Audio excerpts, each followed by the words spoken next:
Hey guys, now this review is basically a thank you to one of my first subscribers all the way from Norway. Now, I was trying to find a game that was either made in Norway or set in Norway, and in the English speaking world that's pretty hard. Now, when people think of games that really scared them, they basically think of three games. Either Resident Evil or Silent Hill.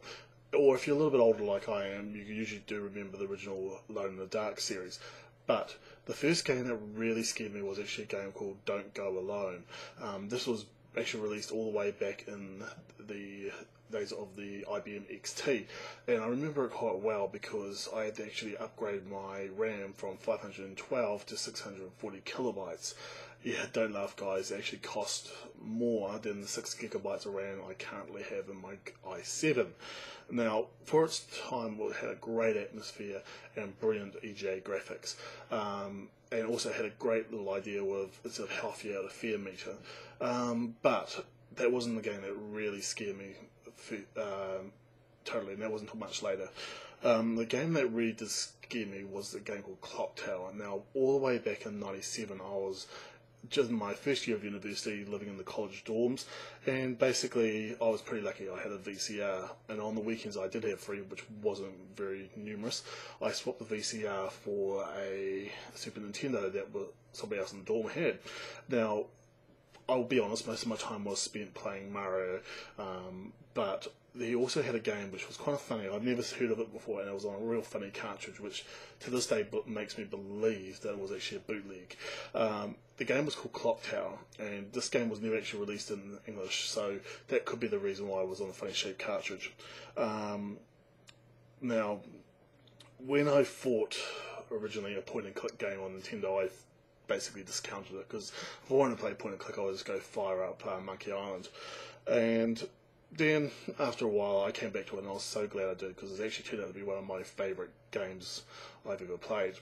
Now, originally I thought the idea of a horror game getting made on this family-friendly Nintendo system was pretty low, pretty much the same chances of me getting a date with Natalie Portman. Even if it was going to be made, the censors at Nintendo will be butchering it so badly, the results would probably be worse enough actually if I ever did get the date with Natalie Portman. Time? 6:30. And that's still good for you? It's fine. Because it's not carved in stone. No, 6:30 is great. I'll get my chisel. Why?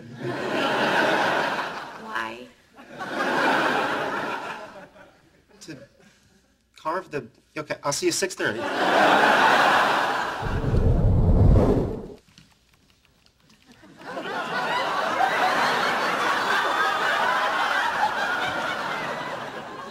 It is the first in the series of games by Human Entertainment, and it was released in Japan around about '95.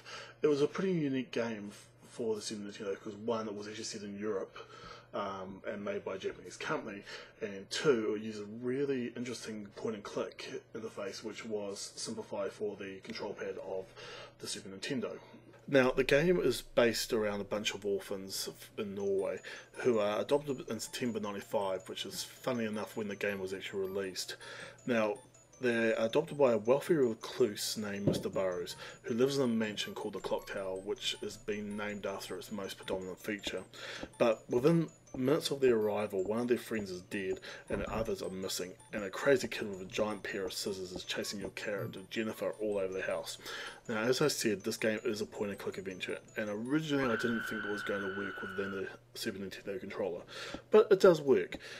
Maybe because the controls are a little bit quirky, it does bring up the tension a little bit, and I think it works well. Now, blood and gore is not extreme for a Nintendo title, but believe me, it's one of the highest in the Super Nintendo game. Later on, Nintendo did bring us Mad World and House of the Dead Overkill, but until that time this was pretty much the most violent thing out there. Now, the key innovation of Clock Tower is also its main game mechanic, hiding, and since the main character cannot fight, her basically only recourse is to look for hiding places, which are basically all over the mansion.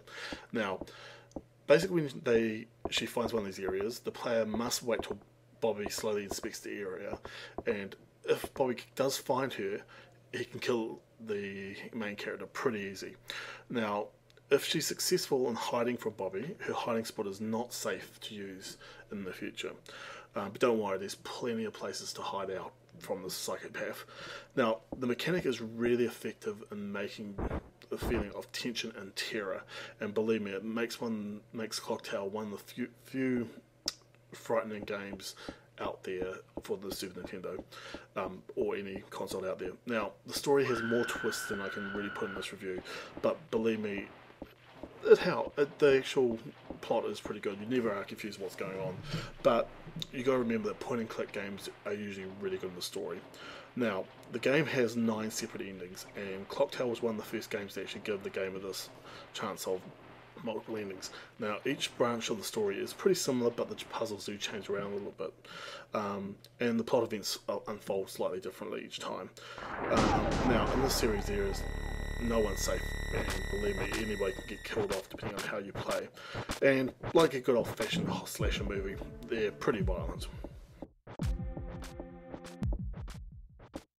And believe me, the Scissor Man, or Bobby, in this game gets an A+ for effort, because believe me, in the first 2 games this guy pops out basically everywhere to get you. Now, while we're on the subject of sequels, this is really confusing.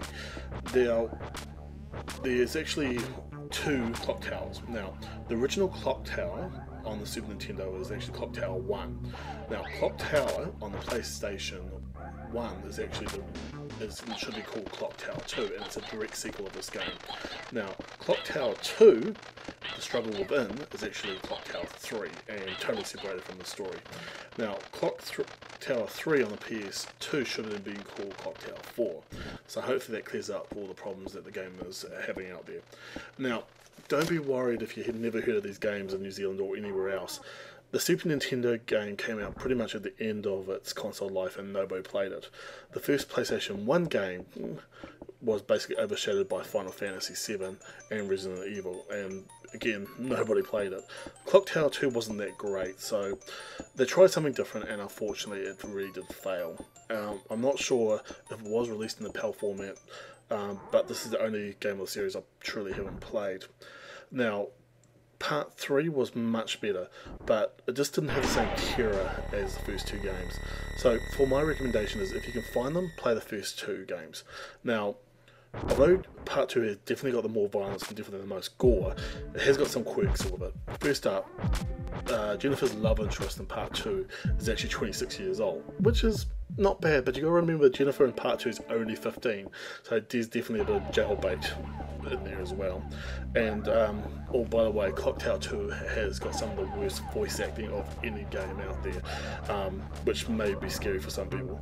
Now, also if you get the PAL version, the actual picture is a totally unconverted version of NTSC, and also it's shown in the letterbox format, so you get the squished picture of a letterbox and a squish again because it's NTSC.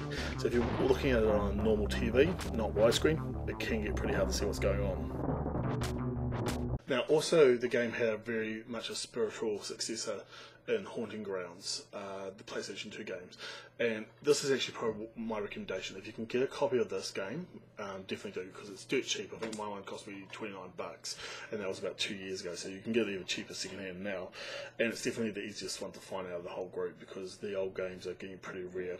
So my rating for this game is, for the first game, 7 out of 10 giant scissors, and for the second game, 6 out of 10, because the voice acting is, oh my god, it's terrible. Anyway guys, if you've got any questions, I know I haven't really gone into the plot much, but it's good mystery movies, I don't want to give away too much. So anyway, I hope you enjoyed it, and I'll see you next time.